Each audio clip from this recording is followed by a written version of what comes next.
ce matin sur Radio J, comme chaque semaine, comme chaque lundi, nous sommes en direct avec notre correspondant aux États-Unis, à New York, mais qui se trouve cette semaine à Singapour. Alors peut-être qu'il y a moins de décalage horaire, je ne sais pas. Bonjour Sébastien Lévy. Dans l'autre sens. Ah, c'est dans l'autre sens. Mais dans l'autre sens. Ah bah ça va alors du coup, ça va. Il est un petit peu plus tard qu'à Paris. Alors on va commencer quand même par cette information puisqu'on l'a appris hier soir, la libération dans quelques heures peut-être du seul otage américano-israélien encore en vie, Edan Alexander.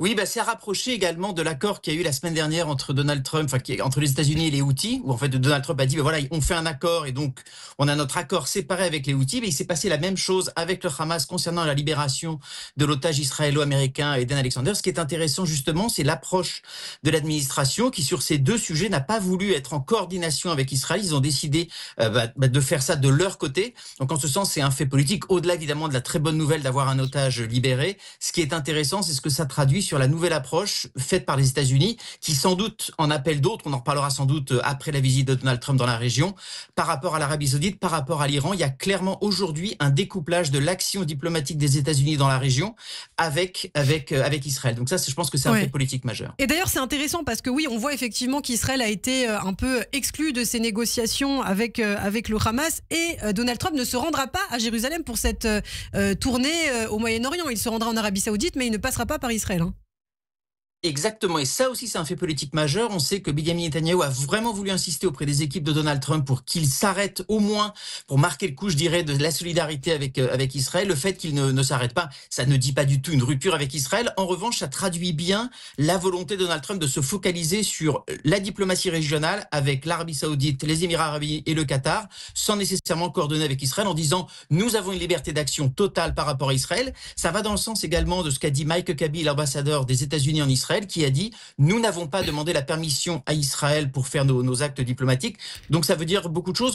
On se souvient qu'un des motifs de rupture notamment entre Barack Obama et une partie des Israéliens, c'est que dans son premier voyage, il s'était rendu en Égypte et en Turquie, il ne s'était pas arrêté en Israël et ça avait créé pas mal de frictions. Pas sûr que ça donne la même chose aujourd'hui, mais effectivement le fait qu'il ne s'arrête pas en Israël en dit beaucoup sur peut-être un petit agacement actuel de l'administration Trump envers Israël. Donald Trump en tout cas qui continue sa croisade si je puis dire contre les universités américaines, contre les étudiants également. On a appris qu'une étudiante turque avait été arrêtée pour avoir critiqué notamment la façon dont son université gérait le mouvement contre la guerre menée par Israël dans la bande de Gaza. Donc elle a été arrêtée pour avoir écrit un article, c'est ça ? Exactement. Alors, cette étudiante turque, donc, s'appelle Mademoiselle Öztürk, elle avait été arrêtée il y a 5-6 semaines, mais un juge fédéral, et c'est ça où c'est intéressant, ça montre, il y a encore des institutions américaines qui fonctionnent. Vous avez un juge fédéral qui a décidé de la libérer, donc cette jeune femme de 30 ans a été libérée. C'est important parce que vous avez eu des scènes de vandalisme la semaine dernière à Columbia. Cette jeune femme, a priori, n'est pas du tout accusée d'avoir délabré, d'avoir fait des actes de vandalisme. C'est uniquement sur cet article-là que son visa était sur le point d'être révoqué. Et un juge fédéral a dit hors de question. Donc en ce sens, ça traduit à la fois la bataille de Trump contre les universités, mais aussi contre la justice. En l'occurrence, c'est donc la justice qui a imposé au gouvernement fédéral de la libérer. Ce qui est intéressant, c'est que pour le coup, le gouvernement fédéral s'y est plié, pardon.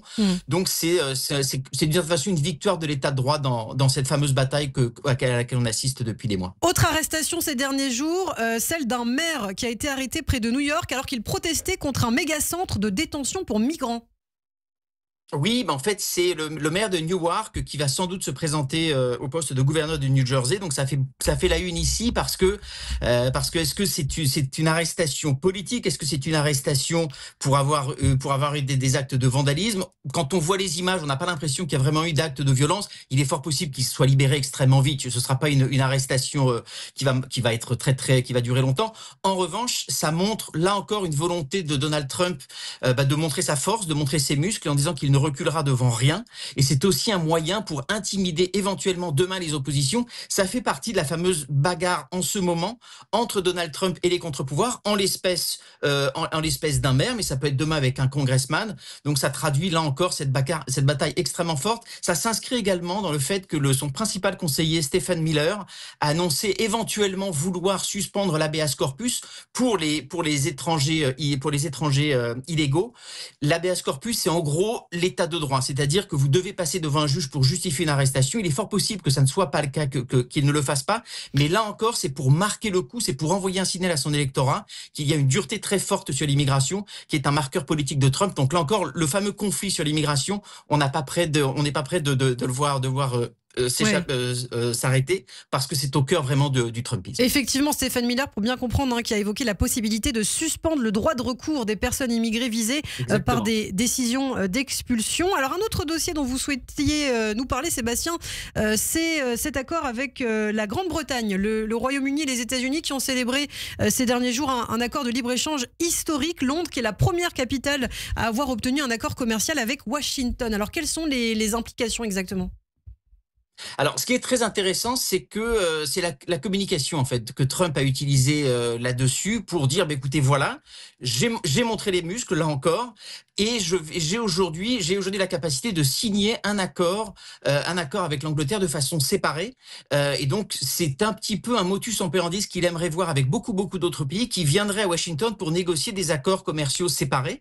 Donc, pour le coup, pour Trump, c'est une vraie victoire politique, et il l'a vraiment revendiqué. Il a mis en scène d'ailleurs le coup de fil avec Starmer pour dire que cet accord était un accord bon. C'est un accord, pour la faire courte en fait, c'est que l'automobile britannique sera très peu taxée pour celle qui est exportée aux États-Unis, et en échange vous avez le bœuf américain qui pourra rentrer en Angleterre. Ce qui est intéressant, c'est que les constructeurs automobiles américains, pour le coup, sont extrêmement en colère parce que eux voient une concurrence maintenant qui arrive depuis l'Angleterre, donc ça crée d'autres soucis aujourd'hui, mais en tous les cas, d'un point de vue politique, c'est un succès de Trump qui s'inscrit aussi aujourd'hui dans des négociations qui ont cours avec la Chine. Donc clairement, on sent que c'est un sujet très important pour Trump. Il veut aujourd'hui réussir à signer des accords commerciaux avec différents pays. Et encore une fois, des accords commerciaux, qu'ils soient bons ou mauvais, pour Donald Trump, ce n'est pas important. L'important, c'est surtout de faire des accords. Exactement. L'art du deal, c'est-à-dire, Donald Trump, il se vend auprès du public américain comme un deal maker et qui obtient des succès tangibles. Et donc, ça veut dire que les détails parfois l'ennuient un petit peu. Donc, ce qu'il veut en revanche est envoyer un signal très fort au peuple américain de dire, écoutez, moi, je signe des accords, moi, je fais. C'est un faiseur, Trump. Il n'a pas envie de perdre des heures dans des palabres. Et donc, en ce sens, la signature de cet accord-là, évidemment, c'est très positif pour lui. Mais si on élargit un peu la focale, et vous avez dit effectivement, parfois, les accords peuvent être un petit peu déceptifs. La crainte que beaucoup ont, et notamment en Israël, c'est que sa volonté à tout prix de signer des accords sur d'autres sujets, notamment avec l'Arabie Saoudite sur le nucléaire civil saoudien, mais aussi sur le nucléaire iranien. La grande peur, c'est que sa volonté de mettre en scène ses succès soit plus importante que le fait de signer des accords pérennes et bons pour les États-Unis ou pour la région. Donc en ce sens, c'est extrêmement intéressant. Il va être intéressant de voir cette approche pendant sa visite dans la région et de voir si sa volonté de signer un accord à tout prix ne se fera pas au détriment de la pertinence de ces accords et notamment au détriment d'Israël. Alors Trump, vous le dites, Sébastien, c'est un homme de la communication. Je voulais quand même vous faire réagir à ces images qui ont été générées par l'intelligence artificielle qu'il a publiées sur les réseaux sociaux. La Maison-Blanche qui a placardé une image générée par intelligence artificielle de Donald Trump en Jedi. Il s'est aussi représenté en pape. Qu'est-ce que ça veut dire justement de cet art de manier la communication de la part de Donald Trump ? Il faut jamais oublier que Trump, à la base, c'est un homme de télévision. C'est un homme d'affaires, mais c'est surtout un homme de télévision qui mettait en scène le fait d'être un homme d'affaires extrêmement fort. Et c'est comme ça qu'il a été connu auprès du public américain. Et donc, c'est important pour lui de projeter toujours de la force, cette notion de force quasiment physique, la notion aussi de deal maker, et puis la notion également d'énerver ses adversaires, de les provoquer en permanence, ce qu'on appelle donc le trolling. En l'espèce, c'est son équipe, clairement, qui a généré ces images par intelligence artificielle.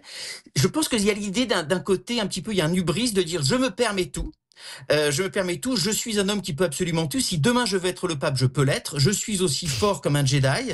Il y a un côté, donc, j'énerve mes adversaires, je crée la conversation parce que pendant qu'on parle de ces sujets-là, on parle moins des hausses des prix qui risquent demain de frapper le portefeuille des Américains, et ça lui permet aussi d'être toujours au cœur de la conversation. On dit souvent, il n'y a pas de mauvaise publicité, il n'y a que de la publicité. Même quand on parle en mal de lui, il est content parce qu'il est au centre du sujet. Aujourd'hui, il n'y a pas un jour où on ne parle pas de Trump aux États-Unis, et ça fait partie de la petite musique médiatique qu'il a. Donc ce type d'image, la preuve, on en parle aujourd'hui. Qu'est-ce qu'il a voulu dire? On n'en sait rien, mais on parle de lui, et c'est déjà pour lui un énorme succès politique. Eh bien, merci beaucoup, Sébastien Lévy. Merci d'avoir été avec nous ce matin matin sur Radio J. On vous retrouve chaque semaine, toujours avec autant de plaisir. D'ailleurs, j'en profite pour dire qu'on vous retrouve vendredi, puisque vous serez à Bâle, en Suisse, pour l'Eurovision. Donc, vous pourrez nous dire un petit peu comment ça se passe pour les Juifs, pour les Israéliens. Avec plaisir. Donc, je vous dis à vendredi prochain. Merci. Radio J.